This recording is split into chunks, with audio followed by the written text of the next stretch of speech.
whose voice is still out and whose voice is still in after Saturday? Well, I'm only playing because you know what? My voice was like that after Saturday, but hey, it was pretty good to lose your voice.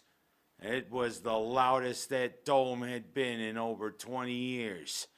You know what? After Syracuse fell behind 21-0, I was kind of wondering if this team was going to do what a Dino Babers team usually does, fold up into a ball and pretty much do nothing. Miami came, and Cam Ward, who's one of the outside favorites for the Heisman Trophy, looked like a Heisman Trophy candidate. But then this team under Fran Brown, you see them awaken. Heck, they fell behind against Virginia Tech and came back and won. That's what this team did. They came back, including a defensive touchdown. And boy, did that dome sound pretty good. And I mean, my voice, I was kind of, but I mean, that was a pretty bit bigger volume than I just did there.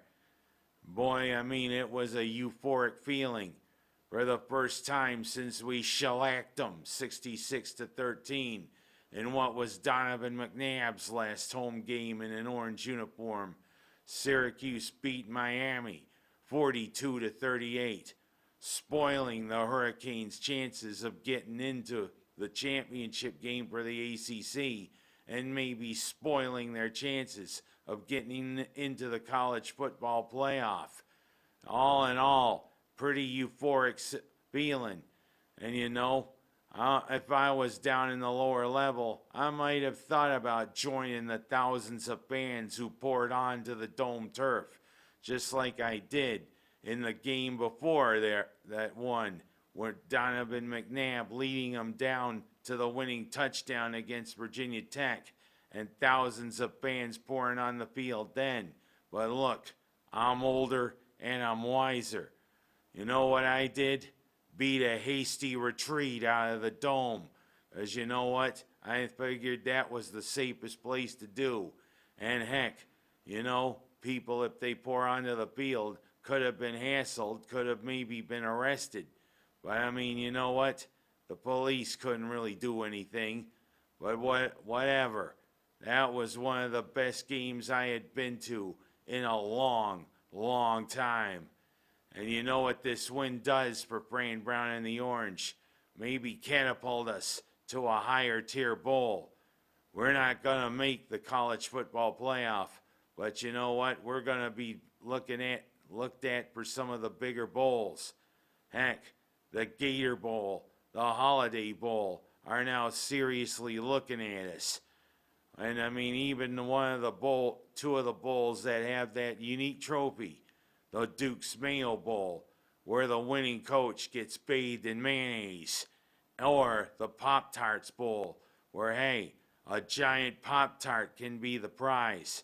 I still think we get a little trophy for winning the game, but a giant Pop-Tart being bitten into by Fran Brown and being bitten into some of the players, you know what? That's worth watching it.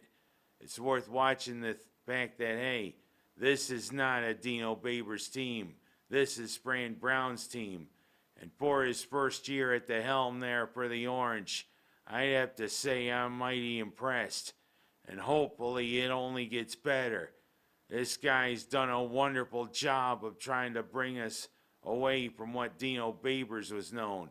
Because heck, there's still at times there's questionable penalties. But that happened all the time when Babers was the coach.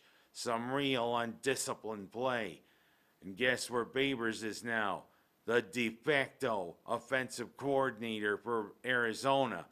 And you know what? He got relieved of play calling. And the one thing about Fran Brown, Syracuse better watch it. There might be a few schools that might want to poach him. But I think with his roots there in New Jersey and everything, I think he's going to be here for a while.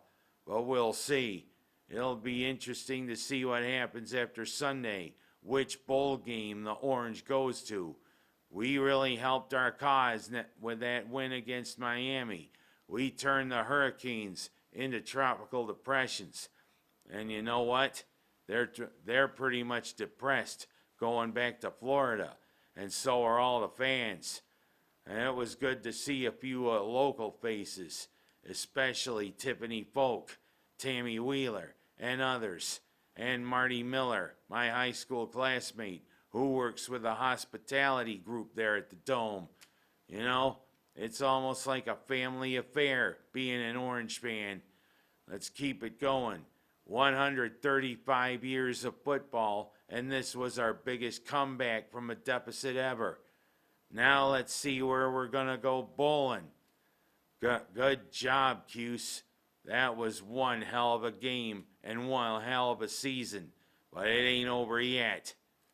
And let's go from talking about that to talking about a bit of snow, shall we?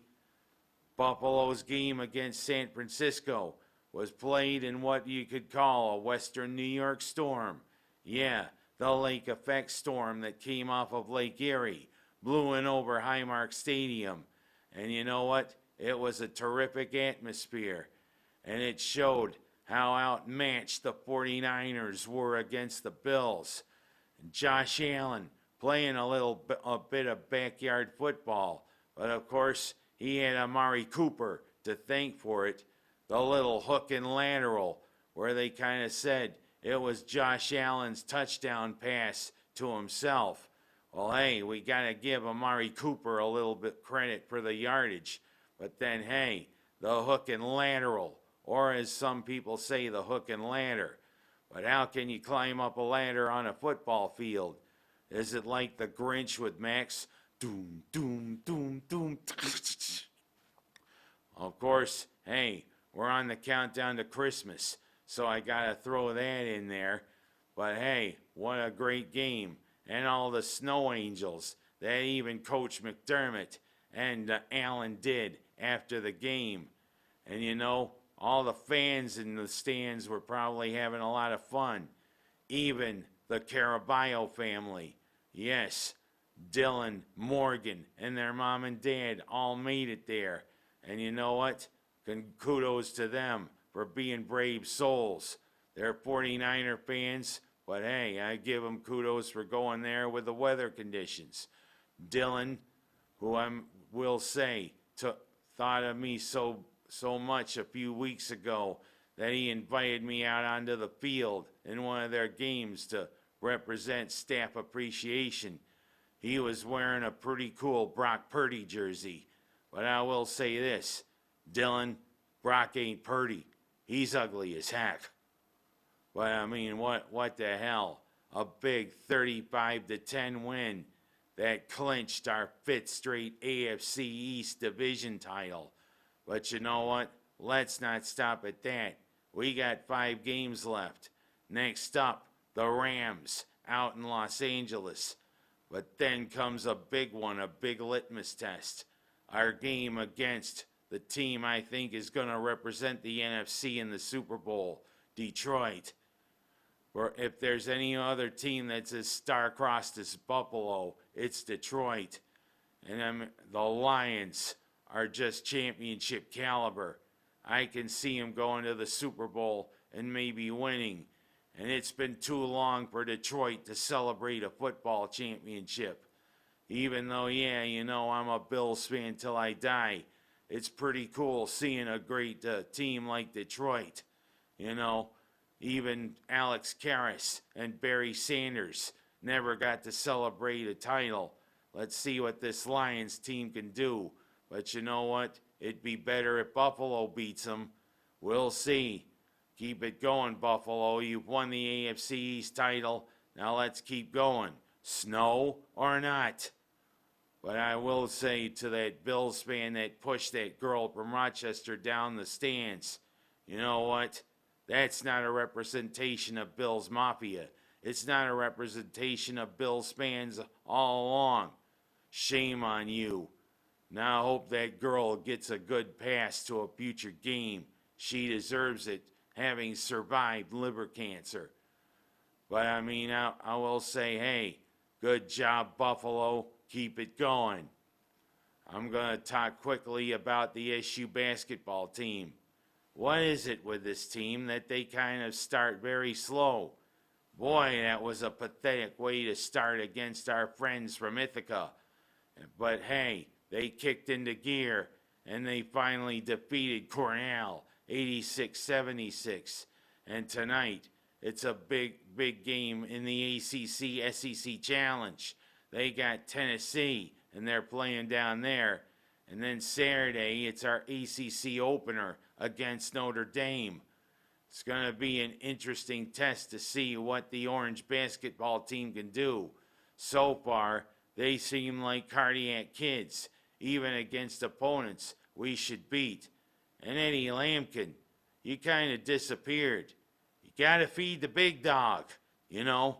You got to get the big dog in there. You got to start scoring points. That way I can go, oh!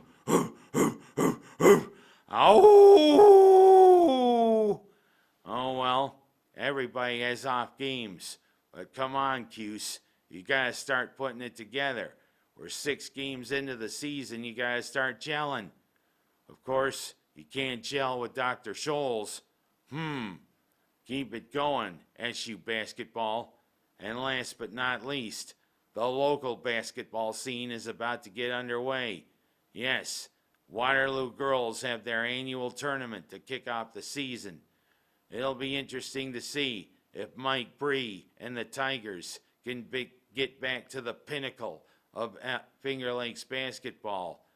He's got his daughter Addison and her friends as the leaders now. And Mike Bree always doesn't seem to rebuild. He reloads. Yeah, he's one of the great coaches here, one of the great people. He does a wonderful job with the Waterloo basketball, youth and high school. But I'm kind of wondering how Miners will be. Apparently their coach has got some issues, especially saying very disparaging things, causing members of the team to quit. You know what? That's not a coach. You know what? Maybe Miners better take a look and maybe get somebody there who can help. I'm not going to name the name of the coach because I don't want to shame her. But I will say, bad move, buddy. You know what? These girls are killing it for you on the court. And I mean, my cousin is joining the team from JV, who's trying to take the place of her sister who graduated. You know what? Miners, you better get your act together and tell this coach, hey, shape up or ship out. And that's my story this week. And you know what? I hope everybody had a happy Thanksgiving, but let's look forward to Christmas. It's time now for the guy in the big red suit that goes ho, ho, ho. The turkey's had his day. Now let's get going. See ya.